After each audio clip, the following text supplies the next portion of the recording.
Bienvenue au Centre provincial d'expertise en réimplantation et revascularisation microchirurgicale d'urgence du CHUM. Le CEVARMU est un centre d'expertise qui répond aux besoins de toute personne qui est victime d'amputation traumatique aux membres supérieurs, et ce, peu importe leur lieu de résidence sur le territoire québécois.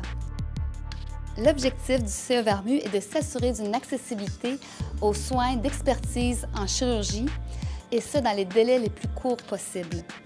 Alors une réimplantation devient possible quand un fragment du corps est amputé lors d'un accident. Ce fragment est récupéré et la réimplantation consiste à remettre en place dans sa position anatomique d'origine le fragment qui a été récupéré sur les lieux de l'accident. Au début du centre de réimplantation, on avait énormément d'accidents du travail qui représentaient plus de la moitié des cas. Puis on a vu un glissement avec le développement de machines de bricolage de plus en plus sophistiquées. On a maintenant toute une partie qui représente quasiment la moitié de nos accidents, qui sont des accidents qui surviennent à domicile ou dans un autre cadre et qui ont des accidents maintenant de plus en plus graves. Le fragment, dès l'amputation, donc à domicile, a été conditionné. On l'a mis dans un linge humide. Ce linge humide, on l'a mis dans un sac en plastique. Et ce sac en plastique, on l'a mis dans un bassin qui contient de l'eau et de la glace.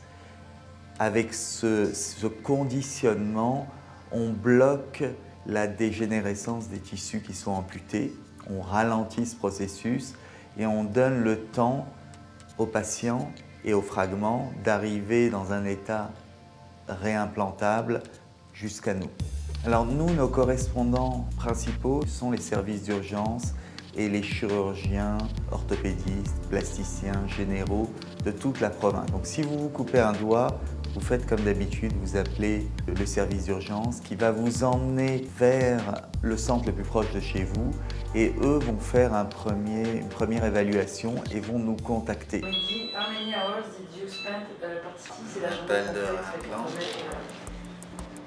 Je vous appelle pour Monsieur P, un patient qui a une quarantaine d'années et qui a mis les mains dans la souffleuse vers midi et qui présente une avulsion du 4e et du 5e doigt de la main gauche. Alors ce que je vais vous demander, c'est de m'envoyer des photos à la fois du doigt du patient et des photos de la radiographie.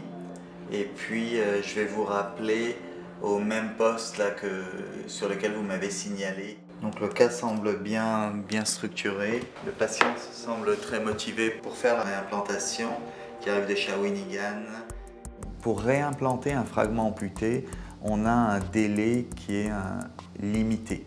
Puisque dès que le fragment n'est plus vascularisé et qu'il est amputé, le sang n'arrive plus dans ce fragment et donc il commence à dégénérer. Dès qu'il est transféré, on l'attend, nous, ici aux urgences, à l'hôpital Notre-Dame, où toute l'équipe l'attend. La salle d'op est réservée pour lui, le matériel est réservé pour lui, l'équipe d'infirmières spécialisées est réservée pour lui, ce qui fait que le délai entre l'arrivée aux urgences et le passage au bloc opératoire est restreint au maximum.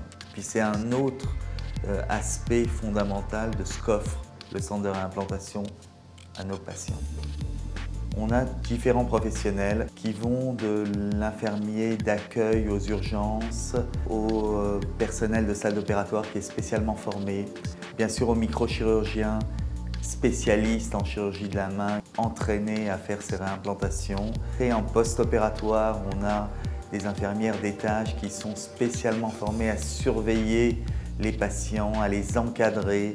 On a des psychologues, on a des ergothérapeutes, on a des physiothérapeutes, on a des travailleurs sociaux. Donc on a un ensemble, une chaîne au service du patient qui a besoin d'une réimplantation. Dans le continuum de soins, les infirmières se démarquent dans leur expertise pointue, dans la surveillance régulière des patients ayant un membre réimplanté. Donc, c'est des patients qu'on va voir beaucoup au niveau de notre cadre de travail. C'est des patients qu'on va souvent observer la progression de leur membre réimplanté ou de leur doigt. Les médecins peuvent nous prescrire, exemple, d'appliquer une première sangsue pour désengorger une congestion veineuse problématique jusqu'à désengorgement du doigt. L'expertise en réadaptation est essentielle suite à la chirurgie du membre supérieur. Parce que sans une réadaptation adéquate, la chirurgie peut être un échec. D'où l'importance du continuum de soins et services en réadaptation dans tout le territoire québécois. Le partenariat entre le CE-VARMU et les CRDP, les CSS, CLSC et les organismes communautaires du Québec est essentiel à la guérison d'une personne qui a subi une réimplantation. OK, bonjour Cécile! Bonjour Cécile! Je suis là avec vous pour vous aider aujourd'hui. Non, c'est ça, juste mettre, pas sur le bouton, mais juste un petit peu plus haut pour plier un peu la flexion du IP. C'est parfait ça!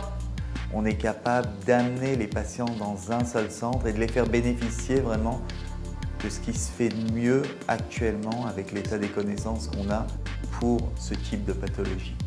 La réussite de la réimplantation dépend du partenariat de toutes les équipes de soins et du patient. Que les équipes de soins soient du CE-VARMU du CHUM ou partout dans le réseau. Ensemble, nous devons travailler vraiment conjointement avec le patient afin de s'assurer que même s'il y a des déficits et des incapacités dues à l'amputation traumatique, que le patient ne vive pas d'handicap, qu'il puisse réintégrer le plus rapidement possible son milieu de vie et ce, dans la dignité.